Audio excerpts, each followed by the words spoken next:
is unique because here alone have human beings dared to build not for safety, not for comfort, not even for beauty, but for bravery. The city's walls are a masterwork of delicate mosaics and embossing, detailing its people's long and brutal history.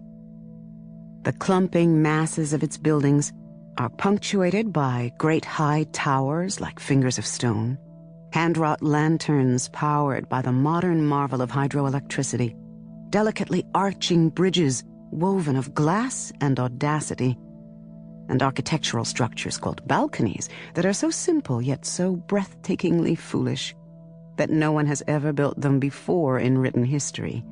But much of history is unwritten. Remember this. The streets are paved not with easy-to-replace cobbles, but with a smooth, unbroken, and miraculous substance the locals have dubbed asphalt. Even the shanties of Jemisin are daring, because they're just thin-walled shacks that would blow over in a bad windstorm, let alone a shake. Yet they stand as they have stood for generations. At the core of the city are many tall buildings, so it is perhaps unsurprising that one of them is larger and more daring than all the rest combined. A massive structure whose base is a star pyramid of precision carved obsidian brick. Pyramids are the most stable architectural form, and this one is pyramids times 5 because why not? And because this is Jemisin, a vast geodesic sphere whose faceted walls resemble translucent amber, sits at the pyramid's apex, seeming to balance there lightly, though in truth, every part of the structure is channeled toward the sole purpose of supporting it. It looks precarious. That is all that matters. The Black Star is where the leaders of the Empire meet to do their leaderish things. The Amber Sphere is where they keep their Emperor, carefully preserved and perfect. He wanders its golden halls in genteel despair, doing what he is told, and dreading the day his masters decide that his daughter makes a better ornament. None of these places or people matter, by the way. I simply point them out for context. But here is a man who will matter a great deal. You can imagine how he looks for now. You may also imagine what he's thinking.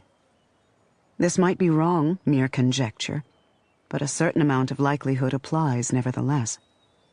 Based on his subsequent actions, there are only a few thoughts that could be in his mind in this moment.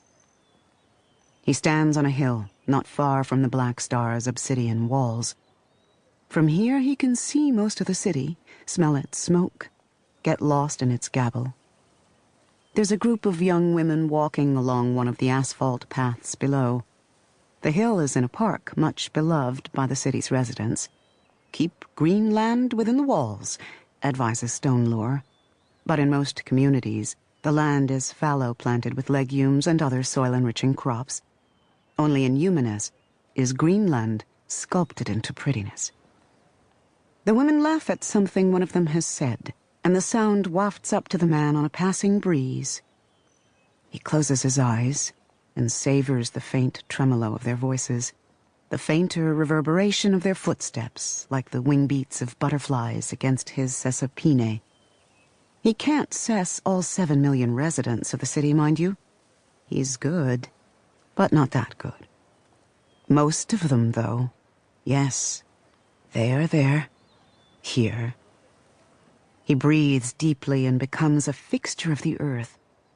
They tread upon the filaments of his nerves, their voices stir the fine hairs of his skin, their breaths ripple the air he draws into his lungs. They are on him, they are in him. But he knows that he is not and never will be one of them. Did you know, he says conversationally, that the first stone lore was actually written in stone, so that it couldn't be changed to suit fashion or politics, so it wouldn't wear away? I know, says his companion. Yes, you were probably there when it was first set down, I forget.